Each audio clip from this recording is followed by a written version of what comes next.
បាទជំរាបសួរបងប្អូនទាំងអស់គ្នាធ្វើ download AI combo របស់យើង update បន្ថែមមកទៀត download បន្តិចសារតែមុនទៅវាពិបាកក្នុងការទាញយក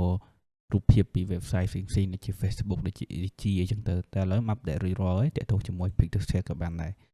ឡូវ download ពី Pixelset អីចឹងណាអញ្ចឹងយើងចូលមកកាន់ Pixelset វិញរូបភាពនេះសួរថា ដនទៅអីបាទយើងដនយើងសិតតែដឹងថាយកធ្វើអីបាទ fake account បង្កើតទូកើត Facebook អីចឹងទៅអូខេយើងមើលរូបណាដែលស្អាតវិញមករូបនេះចុះអូខេអញ្ចឹងរូបភាពយើងដល់ profile អញ្ចឹងយើងត្រូវចូលទៅ profile គាត់សិន profile គាត់យើងមើលកំអើយើងមើលអត់មើលតើអាហ្នឹង profile គាត់ពិតអត់អូខេអាហ្នឹង profile គាត់អញ្ចឹងបាទអាហ្នឹង profile គាត់យើងគ្រាន់តែ copy មកនេះ copy ទាំងអស់នេះមកអូខេចឹងអាមុនបងរើសអត់បានទេខ្ញុំទៅ update នេះបងអាចរើសបានណា download ពី platform ផ្សេងៗ Facebook អីចឹងទៅពី page គេម្ដងមក page អីចឹងណាPixelset អូខេនៅណាចេនេះអូខេអញ្ចឹងយើងចុចប៊ូតុងផាសអូខេផាសចូលរួចយើងកំណត់ចង់ទាញយកប្រមាណទាញយកតា10 11អីអូខេយើងកំណត់ folder មួយមកតែក្នុង folder បងកំណត់ folder មួយដាក់ថា test ហើយ create យកនេះ folder new ក្បិត new នេះខុសហើយណាយើងត្រូវយក folder test អូខេរួចយើងគ្រាន់តែចុចពាក្យថា download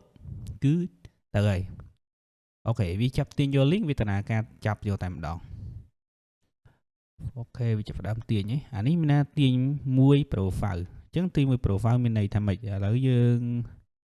ឲ្យវាកំពុងទាញយកហ៎យើងកំពុងមើលវាយើងចូលមកក្នុងនេះមើល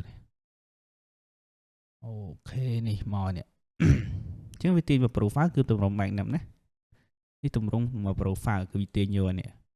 ដល់វាទាញយករួចរាល់វានឹង load success កន្លែងនេះអញ្ចឹងរូបភាពទាំងអស់តែក្នុង profile ក៏វាទាញយកទាំងអស់អូខេវាចាប់ផ្ដើមទាញយកហើយអញ្ចឹងក្នុង profile នឹងមានប្រមាណរូបវាទាញទាំងអស់ណាទាញយករួចរាល់វានឹង load ពាក្យថា success នៅទីនេះហើយមុខងាររបស់យើងមានតដែរមុខងារ download វីដេអូ platform មានដូចដើម update រួចរាល់ version ថ្មីនេះហើយតកតងជាមួយនឹងគុណភាពតដែរងាយទេ edit វីដេអូនេះខ្ញុំតកតងដាក់វីដេអូខ្លីបញ្ចូលគ្នាទៅវែងហ្នឹងទុកមួយដុំទៅឬក៏ដាក់ watermark នៅលើវីដេអូអញ្ចឹងទៅលើហ្នឹងតែកុំខ្វល់យើងមកមើល